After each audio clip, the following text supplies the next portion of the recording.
Intatheli yezindaba ze-SABC uMlondi Radebe usesiteshini samaphoyisa akwa Nobamba uzosichazela kabanzi ngokwenzeka njengamanje njengoba bebuya endaweni lapho kwenzeke khona isigameko. Mlondi, sikubingelele sikwamukele ezindabeni zasemini. Senibuya khona endaweni yesigameko, ingabe ingakanani mingaki imizimba etholakele and futhi nomphakathi ngabuthini ngalolu daba? Asibingelele noxolo, sibingelele umlaleli lapha ekhaya. Siphuma khona endaweni yesigameko okubi kakhulu noma okwenza kube nzima kakhulu kule ndawo indaba ye-network.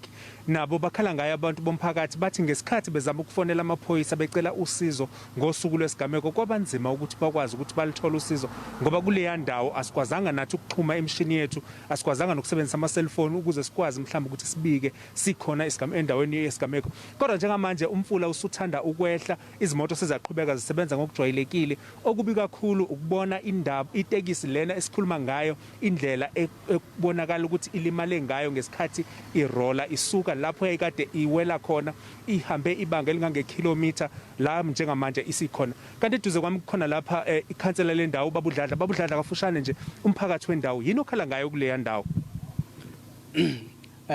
Ngibingelele ngizethule njengokhansela udladla ukhansela wendawo. Engifisa ukusho ukuthi umphakathi waleya ndawo unenkinga kakhulu ngokungabi khona kwamabhlorho asezingeni. Yingakho unyaka nonyaka kuba nezingozi la esimukelwa khona imiphakathi esiholayo. Nami njenganomholi wabantu sengishaya ikhwelo manje ukuthi umuntu engabe sabuka kakhulu kokwenzekile, kodwa sithi uhulumeni kazwelonke nowesifundazwe sicela basukume bakhandele lo umphakathi amabhlorho bese befaka nenetwork.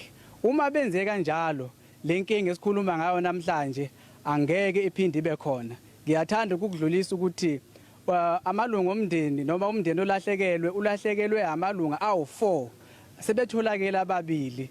Kepha isimo esinzima kule ndawo esikuyona ngoba uthi lwamafoni kalukho. Ngakho ke sithi uhulumeni makuwukuthi uyehlonipha imbube njengoba kuyindawo kangangezwe lakhe bengeke athanda ukubusa phila. Sicela bamhloniphe bakhanda amabhlorho ukuze abantu bembube baphile.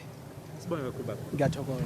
Ubaba ukhansela wendawo lena ubabudladla. Kanti okunye okwenzakalayo njengamanje siyathola ukuthi udriver noma umshayeli waleli tekisi usengaphakathi ezitokisini njengoba amaphoyisa eqinisekisile ukuthi embambile icala lokushayela edle amponjwana.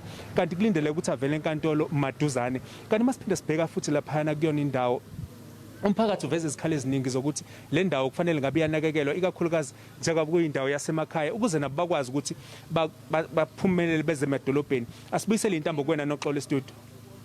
Sibonga kakhulu lo bekuMlondi Radebe ubesibikela ekwa Nobamba.